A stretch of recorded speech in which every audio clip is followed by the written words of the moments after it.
रात के लगभग 12 बज चुके थे। पूरा गांव गहरी नींद में सो रहा था। केवल बारिश की बूंदों की आवाज और कभी-कभी चमकती बिजली ही माहौल को रहस्यमय बना रही थी। रघु ने काला रेनकोट पहना, सिर पर टोपी लगाई और धीरे-धीरे माधव के घर की ओर बढ़ने लगा। आज किसी भी तरह वो मसाला लेकर ही जाऊंगा। वो दबे पांव घर के आंगन में घुस गया। तभी पास के घर का कुत्ता जोर-जोर से भौंकने लगा। रघु घबरा गया। अरे चुप हो जा, नहीं तो सब जाग जाएंगे। लेकिन कुत्ता और जोर से भौंकने लगा। घर के अंदर सो रहे माधव की आंख खुल गई। पिताजी, बाहर कोई है क्या? लगता तो ऐसा ही है। चलो टॉर्च लेकर देखते हैं। दोनों जल्दी से बाहर निकले। रघु ये देखकर घबरा गया और दीवार के पीछे छिप गया। दीनदयाल ने चारों तरफ टॉर्च की रोशनी घुमाई। कौन है वहां? बाहर आओ। कुछ पल तक कोई आवाज नहीं आई। रघु सांस रोककर खड़ा रहा।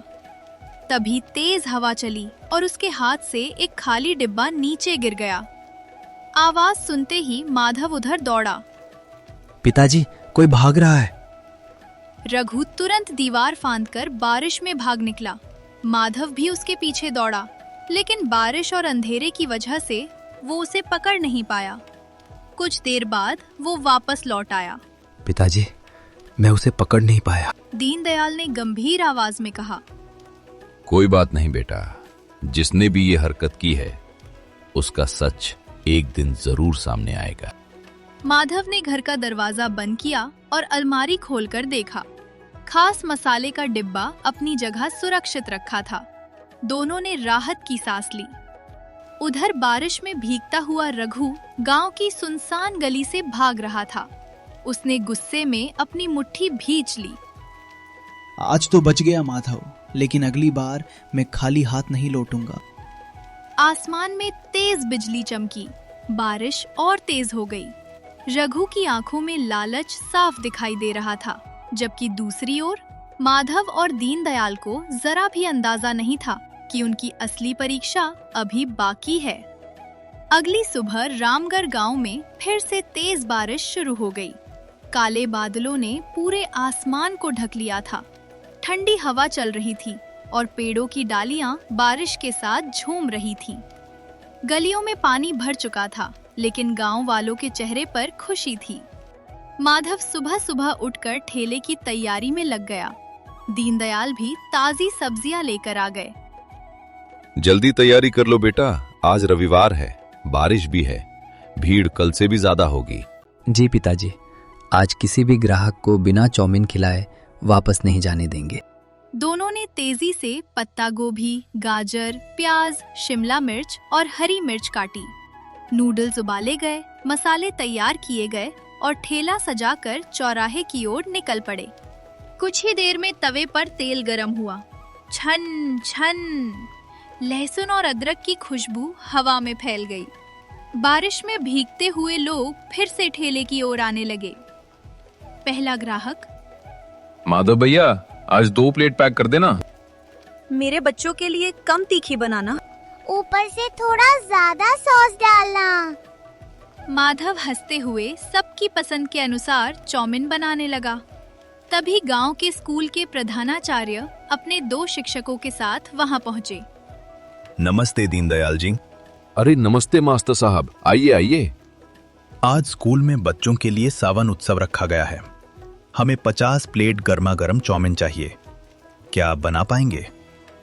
माधव खुशी से उछल पड़ा। क्यों नहीं मास्टर जी, हम समय पर सारी चाउमीन पहुंचा देंगे। प्रधानाचार्य। ठीक है, 1 घंटे में स्कूल पहुंचा दीजिए। बच्चे बेसब्री से इंतजार कर रहे हैं। इतना बड़ा ऑर्डर सुनकर दीनदयाल की आंखों में खुशी के आंसू आ गए। दीनदयाल। देखा बेटा, मेहनत का फल कितना मीठा होता है। दोनों और भी तेजी से काम में लग गए, लेकिन थोड़ी दूरी पर खड़ा रघु ये सब देख रहा था। रघु। अब तो स्कूल का ऑर्डर भी इन्हें मिल गया। अगर ये ऑर्डर पूरा हो गया तो पूरे जिले में इनका नाम हो जाएगा। उसी समय मंगू वहां पहुंच गया। अब क्या सोच रहे हो? रघु। आज ऐसा खेल खेलूंगा कि ये ऑर्डर कभी स्कूल तक नहीं पहुंचेगा। रघु, फिर से कोई गलत काम मत करना, मेहनत से मुकाबला करो। रघु, मेहनत से नहीं, चालाकी से जीत मिलती है। इतना कहकर रघु चुपके से माधव के ठेले के पीछे गया। उसने देखा कि गैस सिलेंडर की पाइप नीचे की तरफ लगी हुई है। रघु इधर उधर देखने लगा कि कोई उसे देख तो नहीं रहा। जैसे ही सब ग्राहकों में व्यस्त हुए, उसने धीरे से पाइप को थोड़ा ढीला कर दिया और भीड़ में गायब हो गया। कुछ मिनट बाद अचानक गैस की लौ छोटी होने लगी। अरे पिताजी, आग इतनी धीमी क्यों हो गई? दीनदयाल, जरा देखो बेटा, कहीं पाइप में दिक्कत तो नहीं। माधव नीचे झुका। उसने तुरंत पाइप को देखा और समझ गया कि वो ढीली हो गई है। उसने बिना घबराए गैस बंद की और पाइप ठीक से कस दी। माधव, हो गया पिताजी, अब सब ठीक है। बहुत बढ़िया बेटा, पहले सुरक्षा फिर काम। कुछ ही मिनटों में तवा फिर से तेज गर्म हो गया और चौमिन पहले की तरह बनने लगी। रघु दूर खड़ा ये सब देख रहा था। क्या मेरी चाल फिर से नाकाम हो गई? उधर 1 घंटे के अंदर 50 प्लेट चौमिन तैयार हो गईं। प्रधानाचार्य दीनदयाल की दुकान पर आए और पूछा, दीनदयाल, चाउमीन तैयार हो गए। दीनदयाल जी ने कहा, हाँ प्रधानाचार्य जी, तैयार हो गए, आप ले जा सकते हैं। दीनदयाल जी, आज आपने बच्चों का दिन बना दिया। अब हर स्कूल कार्यक्रम में चौमिन आप ही बनाएंगे। ये सुनकर माधव और दीनदयाल खुशी से एक दूसरे की ओर देखने लगे, लेकिन दूर खड़ा रघु गुस्से से अपनी मुट्ठियां भींचे उन्हें देख रहा था। अब आखिरी चाल चलनी पड़ेगी, ऐसी चाल जिससे माधव कभी संभल ना सके। बारिश लगातार हो रही थी, लेकिन कहानी का तूफान अब शुरू होने वाला था। बारिश लगातार तीसरे दिन भी हो रही थी। रामगढ़ गांव की गलियां पानी से भर चुकी थी। फिर भी गांव के चौराहे पर माधव और दीनदयाल के चौमिन ठेले पर पहले से भी ज्यादा भीड़ लगी हुई थी। हर तरफ सिर्फ एक ही चर्चा थी, अगर चौमिन खानी हो तो माधव के ठेले पर ही चलो। इतना बढ़िया स्वाद पूरे इलाके में कहीं नहीं मिलता। ये सब सुनकर रघु का गुस्सा 7वें आसमान पर पहुंच गया। उसने अपने साथी मंगू को बुलाया। आज आखिरी बार कोशिश करूंगा, अगर आज भी माधव बच गया तो मैं हमेशा के लिए हार जाऊंगा। रघु, अभी भी समय है, गलत रास्ता छोड़ दे। अब कोई मुझे नहीं रोक सकता। उसी शाम गांव में सावन मेला लगने वाला था। पूरे गांव के लोग मेले में आने वाले थे। ग्राम प्रधान ने घोषणा की, ग्राम प्रधान, आज मेले में खाने पीने की सबसे बड़ी दुकान माधव और दीनदयाल की होगी। पूरा गांव तालियां बजाने लगा। ये सुनकर रघु का चेहरा उतर गया। रात को मेले की तैयारी शुरू हुई। माधव और दीनदयाल अपने ठेले पर सब्जियां, नूडल्स, मसाले और बर्तन सजा रहे थे। उधर रघु चुपके से मेले में पहुंचा। उसने इधर उधर देखा, कोई उसे नहीं देख रहा था। उसने धीरे से माधव के ठेले के नीचे रखा आटे का बोरा उठाया और उसे पास की कीचड़ भरी नाली में फेंक दिया। फिर वह अंधेरे में छिपकर हंसने लगा। अब देखता हूँ बिना सामान के चौमिन कैसे बनाते हो। लेकिन तभी ये सब गांव का शरारती बच्चा छोटू देख लेता है। छोटू दौड़ता हुआ माधव के पास पहुंचता है। माधव भैया, मैंने अभी रघु चाचा को आपके ठेले के पास देखा था। उन्होंने कुछ नाली में फेंका है। माधव और दीनदयाल तुरंत वहां पहुंचे। उन्होंने देखा कि उनका सामान कीचड़ में पड़ा हुआ है। हे भगवान, ये किसने किया? मैंने अपनी आंखों से देखा है, रघु चाचा ने फेंका था। तभी आसपास खड़े कई गांव वाले भी वहां आ गए। अगर छोटू ने देखा है तो बात जरूर सच होगी। इसी बीच रघु वहां पहुंचा और अनजान बनने लगा। क्या हुआ, इतनी भीड़ क्यों लगी है? छोटू ने तुरंत उसकी ओर उंगली उठाई।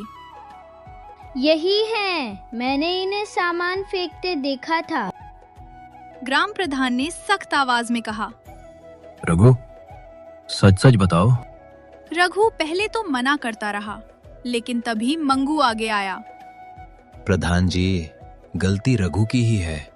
मैंने इसे कई बार समझाया था, लेकिन इसने मेरी बात नहीं मानी। पूरा मैदान एकदम शांत हो गया। रघु का सिर शर्म से झुक गया। उसकी आंखों से आंसू निकल पड़े। मुझसे बहुत बड़ी गलती हो गई। मैं माधव की सफलता से जलने लगा था। मुझे माफ कर दीजिए। माधव कुछ पल चुप रहा। फिर वो रघु के पास गया और उसका हाथ पकड़कर बोला, गलती हर इंसान से होती है, लेकिन जो अपनी गलती मान ले वो बुरा इंसान नहीं होता। रघु, मेहनत का कोई विकल्प नहीं होता। अगर तुम ईमानदारी से काम करोगे तो तुम्हें भी सफलता जरूर मिलेगी। रघु फूट फूट कर रोने लगा। रघु, आज से मैं कभी किसी के साथ गलत नहीं करूंगा। ग्राम प्रधान मुस्कुराते हुए बोले, आज की असली जीत चौमिन की नहीं, ईमानदारी और इंसानियत की हुई है। इसके बाद गांव वालों ने मिलकर नया सामान मंगवाया। माधव, दीनदयाल और रघु तीनों ने साथ मिलकर मेले में गर्मा गर्म चौमिन बनाई। बारिश के रिमझिम फुहारों के बीच पूरा रामगढ़ गांव हंसी, खुशियों और स्वादिष्ट चौमिन की खुशबू से महक उठा। सीख: ईर्ष्या और लालच इंसान को गिरा देते हैं, जबकि मेहनत, ईमानदारी और दूसरों की मदद करने से ही सच्ची सफलता और सम्मान मिलता है।